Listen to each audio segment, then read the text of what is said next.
TG, welcome back to part two, where we're going to discuss the history of Alter Domus, which I think is quite exciting. So let's just shift gears a little bit. In this chapter, I'd like to talk about the company, Alter Domus, MM2H, Sin Bahad. It's a private limited company with a very long-standing, good reputation. But before we dive into the company, can you give us a bit more of your personal background? Like, who is TG? Okay, interesting, Keith. I'll tell you, my name is Toh Ghee, and my family name is Ch'ng. So in Malaysia, it's always the family name. After that is your given name. So it's Ch'ng Toh Ghee, and because it's too long, I just short it out to TG, which stands for Toh Ghee. Well, both my wife Rosalind and I, we were born in Malaysia in 1973. For me, apart from 1 year in United States and 2 years in Singapore, basically the rest of the life I'm here. My professional background is in semiconductors, specifically wafer fabrication. That's where I started out. But somewhere along the way, I find myself constantly reading, researching, and questioning a lot of things. Well, that helped a lot because it makes me who I am today. My mother was a teacher and she drilled English into me from a very young age. That habit of me reading stuck with me. So until today, I still read widely across politics, economics, science, history, and you name it. Everything except sports and celebrity gossips. So with that information that I have, I find that now I can talk to practically everybody that I come across with, whether it's a professor of economics to the professor of history or somebody else doing interesting jobs, like financial management. Over the years, Keith, I have studied everything from the Asian financial crisis, 1997, to the 2008 global financial meltdown, even diving into areas people often label as tinfoil zone, tinfoil conspiracy thing. Because I believe in critical thinking, asking questions, and trying to understand how the world really works. Sometimes you just need to step into unknown territory, and you may find surprises there. Okay? So that kind of curiosity really helped me to connect with clients. When I talk to people like you or anybody else, we just don't talk about the paperwork. We talk, we exchange views, and we build friendship. In fact, I just had a meeting yesterday with a professor, and I just tell them, you can talk to me about everything, and I get my staff to help you about all the paperwork. If I'm doing all the paperwork together with talking to you, I'll be so bogged down. And that truly makes our client our friends. I did my Bachelor of Science in Microelectronics at Tunku Abdul Rahman College in KL and Campbell University in the United States. It's a joint program from 1993 to 1997. Then much later, I started my MBA at Manchester Business School, well, as accordingly one of the best in the world, I'm not sure, via Sunway College in KL, which I completed between, I started in 2007 and I'm done in 2012, 5 years. By 2016, I left the wafer fab world behind to put my full effort into our family business, which is Alter Domus, MM2H, Synergistically Berhad. That's where the real journey began. So, TG, you train as a microelectronics engineer, which is amazing. You then worked in water fabrication, which just blows my mind. But then you pivoted into retirement visas. It's like that's a massive leap on any kind of scale. So, what made you decide to move from that and to set up this company? Honestly, Keith, I've always been an entrepreneur at heart. I've tried many other things, but it just doesn't catch on. So even while I was working in semiconductor, I always wanted to have something. I want to build something on my own. So sometime in 2003 and 4, my mother-in-law mentioned a retirement visa and how someone in Penang, I forgot who, was planning to build a Japanese retirement village. Okay, and that really caught my attention. My father-in-law, who worked with Malaysian Immigration Department until his retirement sometime in 2005 and 2006, that's like 20 years ago, confirmed the existence of the long-term visa. That was it. I saw the potential. Well, during that time, 2004, nobody was talking about retirement or staying abroad. And I was looking at it that Malaysia has so much to offer, the low-cost living, great healthcare, great infrastructure, warm climate, and a culturally rich and friendly history and people. That was the place to be. And I figured that a lot of the Western countries, the population ages and they need to look for more affordable places to live. So Malaysia ticked all the boxes and I decided to say, let's do it early, the first mover advantage. So I took a leap and set up a company, and because I find that the future was digital, I started advertising online right away. Probably the first few in this country in 2004 when Google was just at its infancy. All from a serendipitous conversation with your mother-in-law, and that caused the leap. That's amazing. And I suppose back in 2004, there weren't really any kind of strong signals that people were actually going to come to Malaysia, or they were looking to move abroad, as you just mentioned. I mean, you must have had a serious first advantage in setting the company up when you did. So with that in mind, how did you then come up with the name of Alter Domus? Because that's not something that immediately just kind of rolls off the tongue in Malaysia. So what's the story behind that? I want something that is very interesting. I want a name that is very professional sounding. I want a name that is easily remembered. And I want a name that actually starts with A. So that when somebody sorts a list alphabetically, I will always be at the top rather than at the bottom. So I was looking around and trying to find a way where to get the name from. So I did the research and found out that Alter Domus is actually second home in Latin. So it does have that kind of aura of an academic thing. However, in 2004, before all this licensing and all these things, we started out as Alter Domus Management and Services, which was later evolved into Alter Domus bracket MM2H Sendirian Berhad, because that was the licensing requirement that started in 2006. But the name has already stuck. Same goes for the logo that rounds and rounds and rounds in, okay, which we'll talk about that sometime later.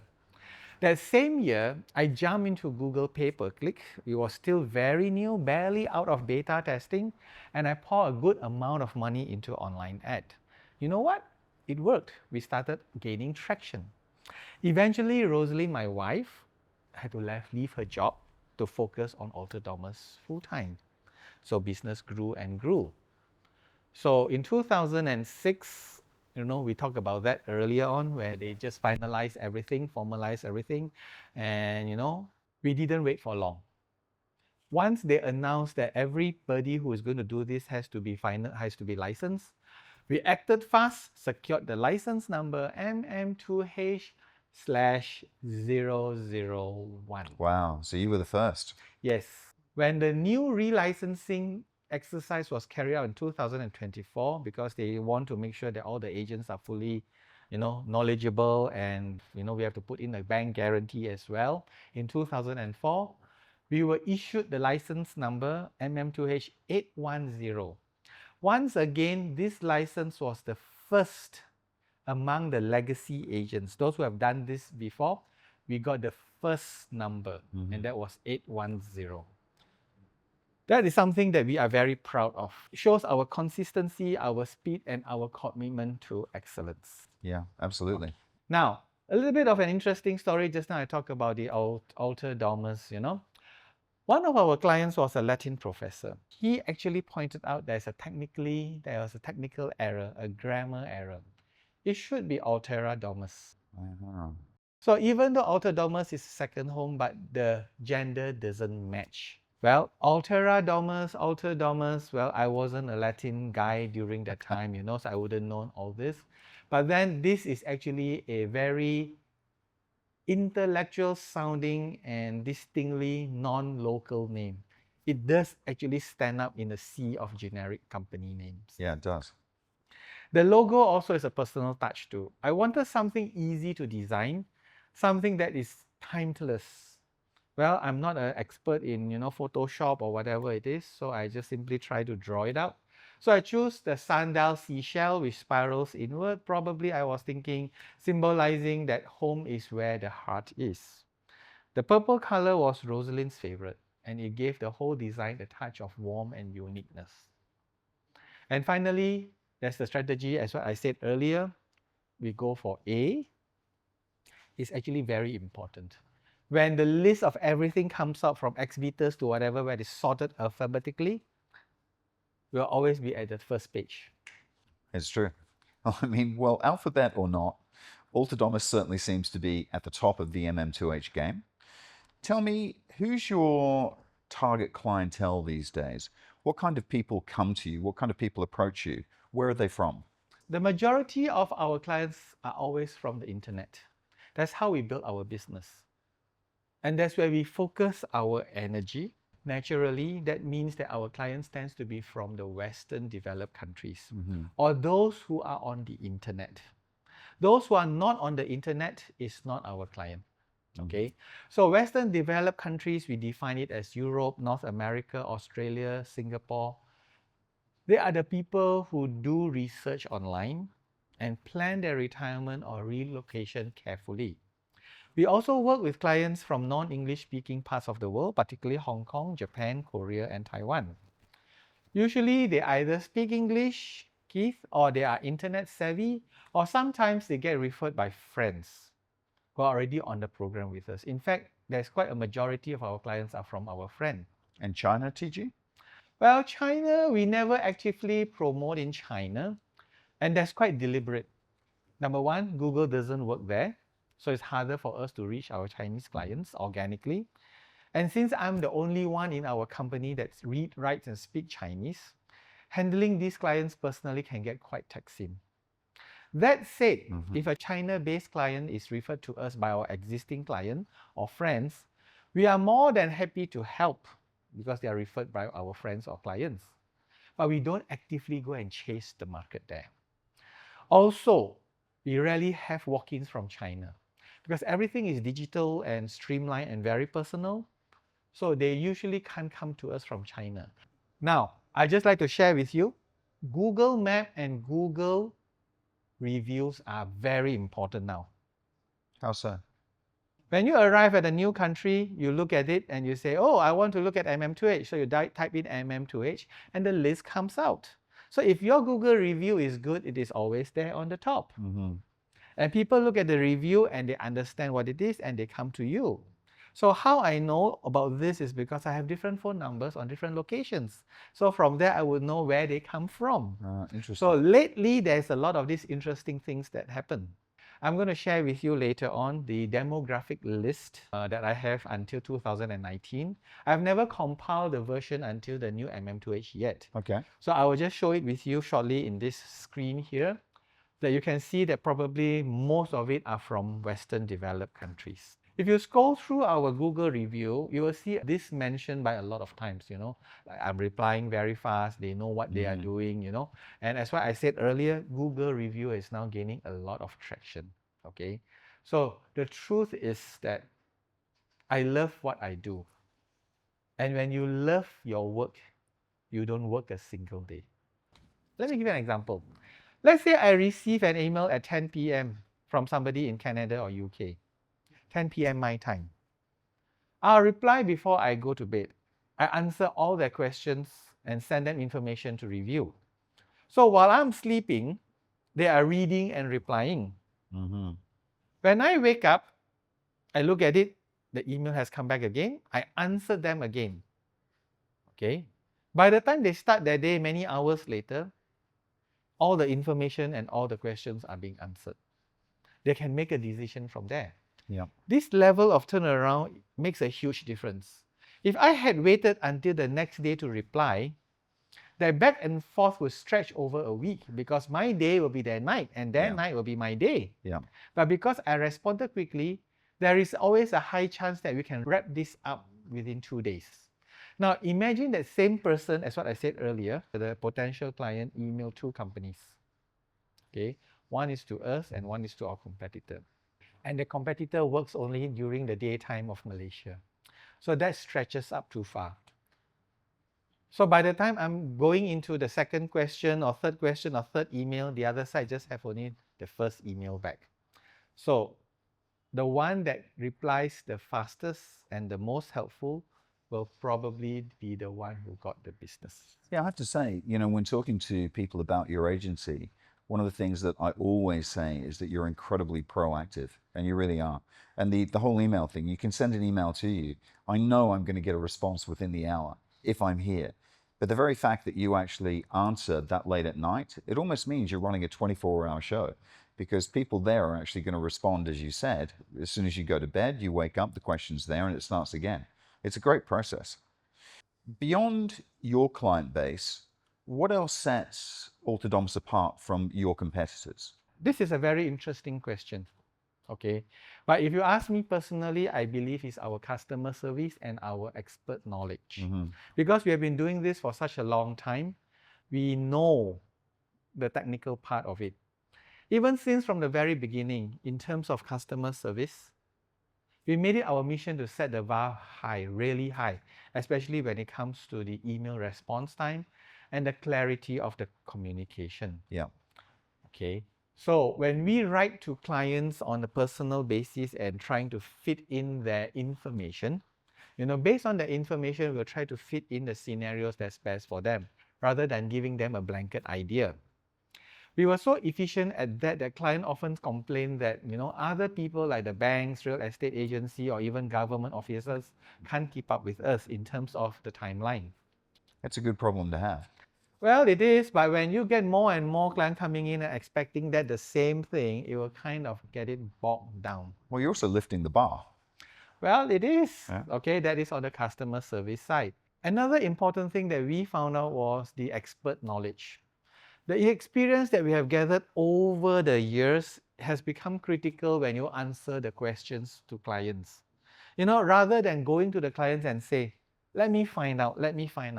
When you have the chance to tell the client straight away that, I know about this, I've done this before, it's perfect. So TG, what else matters to people who are watching this video now? What else matters when you're choosing an MM2H agent? Well, as I have said earlier in this part of this conversation, much earlier, I said that it's customer service and knowledge. Let me throw this question back to you, Keith.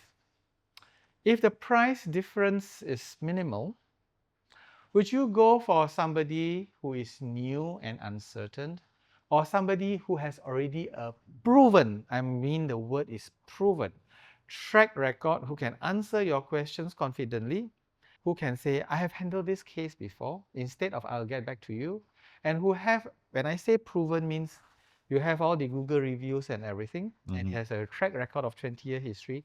So who are you going to? It's an easy answer. I know who I choose.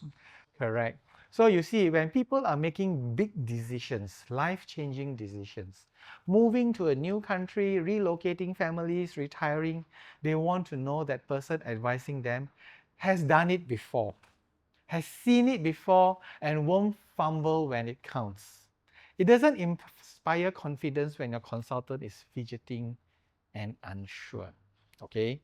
Now, before COVID, we are already one of the top MM2H companies. Although we didn't have the same volume as we are targeting China, we're talking about the Western developed countries. Sure. Because they already have their network of agents there. Okay?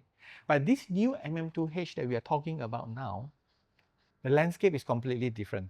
Now that the government has standardized pricing across the board, there's no more price advantage for new inexperienced agents. It all comes down to service quality, trust, and credibility. Absolutely. That's where we shine. I think so. I'm hoping and I think so. I should be correct, probably. Yeah, I know, I agree.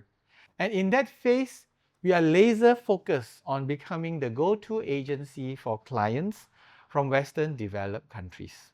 Those who value clarity, professionalism, and responsiveness.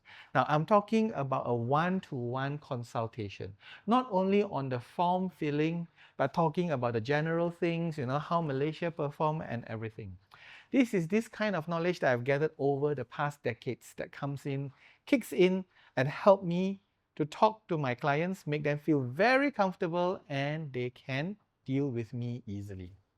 Okay, I have another edge, which I had from the very beginning, which I can technically say it was my unfair advantage.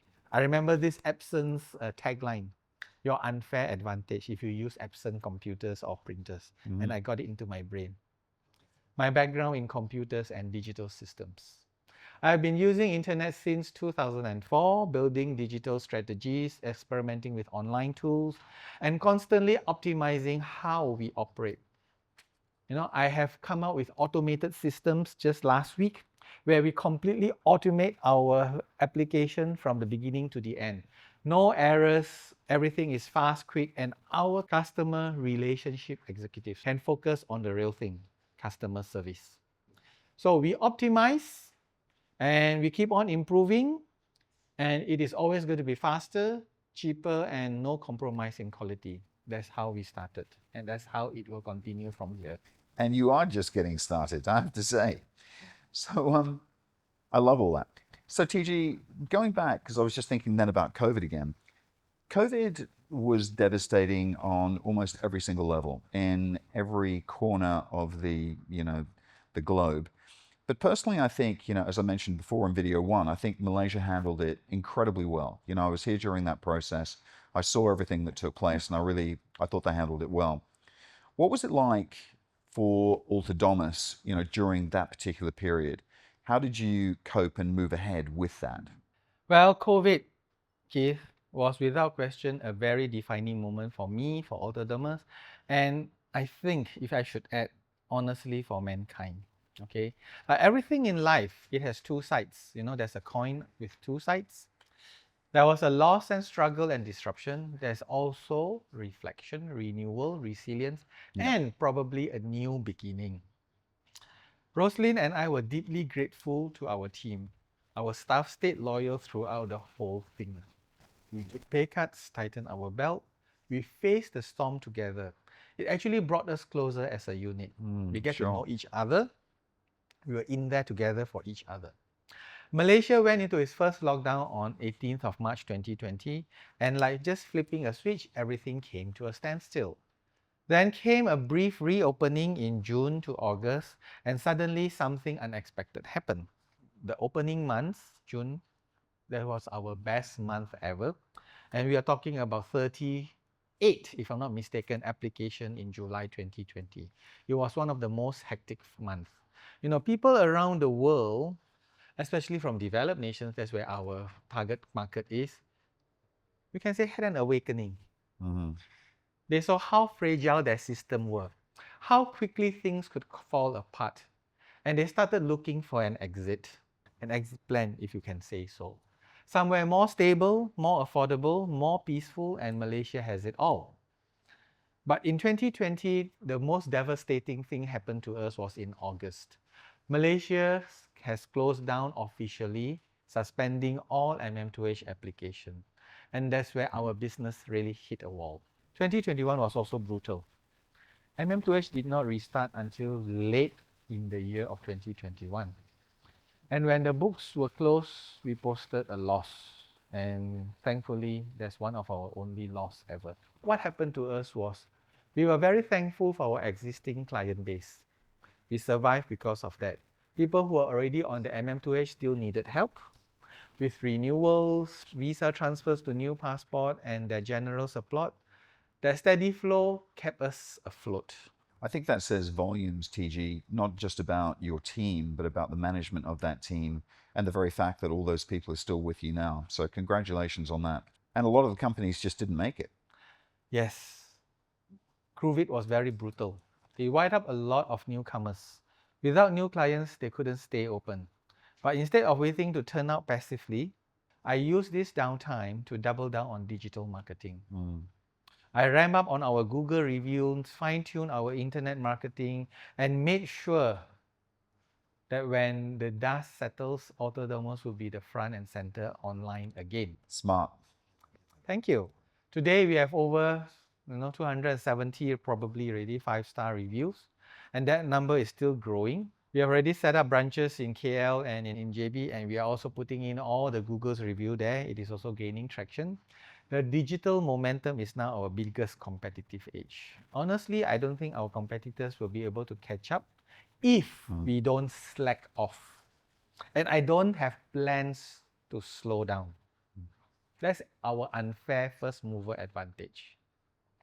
If anything, I will probably accelerate this, whether it is YouTube videos, Instagrams, or whatever, refining what we do, reaching more people, and ensuring we remain the most trusted name in the MM2H space. Slowing down, TG, is not in your nature, that's for sure. I think so, probably. So it's been almost 3 years since the world began to emerge from the shadow of COVID. What's your take on where we are now? Okay, this is my personal take. Keith, there are some people who will agree, there are always some people who won't agree. I do see there's a bright future, not only for MM2H, but for Malaysia as well. Malaysia is very neutral when it comes to the world. We don't take sides. And that is a very positive thing if you are a small country. The Switzerland of Southeast Asia. Well, not on the economic side probably, but I think that we are on the right track in that direction. Although the last 5 years were incredibly tough, COVID tested everything, our business, our relationship, even our resilience, all of us held on. Okay. I pushed through with persistence and faith. Faith in myself, faith in our mission, and in what I believe was the right thing to do. Yes, it does felt truly like a test, one that I might have failed if I had not stayed true to my values. But that test is over. The new MM2H has not only revived hope, it has also given us the financial strength we need to expand. And by God's grace, we have come across a 3-story building that was priced just right. We bought it, and with that, expansion came seamlessly. It gave us the space and stability that we need to scale. And to be very honest, Keith, you have come to visit our office. You have probably not visited our 3rd floor. We started out with floor number 1, ground floor, 1st floor. Yeah. And you know what? Today, I'm full. The next question I have in mind is, do I have enough space for my next expansion? We have been incredibly blessed as well with loyal and understanding clients, people who stood by us during the worst of times. When the new MM2H reopened, they didn't jump ship. They stayed, and we are deeply grateful for their trust with us. It's actually a win-win for everybody. Okay. What's important is this: over the past 20 years, our principle, our vision, and our values never wavered. That commitment to excellence, to always doing the right things the right way, the legal way, is what got us today. We just don't talk about standards. We live them. We walk the talk. Every single member of our team believes in what Alter Domus stands for. And right now, we are stepping into the new chapter with the new MM2H. Why so? We have grown to 3 offices. Our headquarters in Penang, and the other 2 we term it the Center of Excellence. 1 in KL, Kuala Lumpur, and 1 in JB, Johor Bahru. Why those places? Because we have clients there and they are asking us to open there. A Center of Excellence isn't just a branch. It's a place where a particular function is performed at the highest level with the best practice. Highest level as in highest level of standards.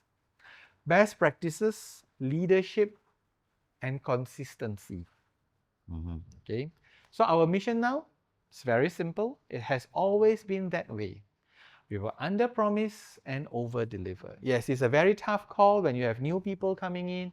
We have put in systems to make sure that they are all trained up in a proper manner. Yes, there will be glitches, hiccups, and everywhere. It's part of it, normal. We even have built our own mission, vision, and core values, and we will live by them. That's not just business talk. That's how we operate. And this is going to be our mission, vision, and value. TG, I love that you're moving forward so positively and that you have such a positive view about 2025 moving into 2026. So congratulations on that. And thank you for turning up for this session. Thank you. And a big myth that gained traction during COVID was Malaysia treated MM2H holders terribly. That they didn't let them back into the country.